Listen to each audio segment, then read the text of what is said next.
We're at Pop Century for the weekend, and we got a preferred room. And it looks like we're going to have a lot of fun this weekend.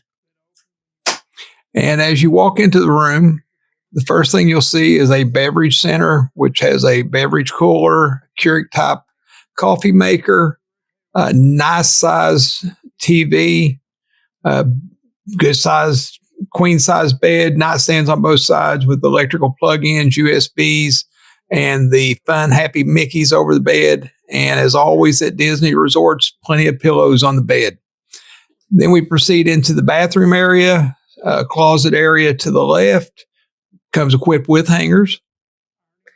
And then in the bathroom, we have ironing board and iron, hair dryers, sink, mirrors. Real nice bathroom to be just a regular room. Then we have in the other part of the bathroom, we have the tub shower combination, and you have shampoo, conditioner, and body wash. I think one of the reasons for the tub is because most families that stay here will have small children. And then back into the bedroom area, the table will fold down and make a second bed, as Susie's demonstrating. It's very easy to let down. And as always, we'd like to remind you to subscribe, like, and leave comments. We love hearing from you guys. Have a magical day.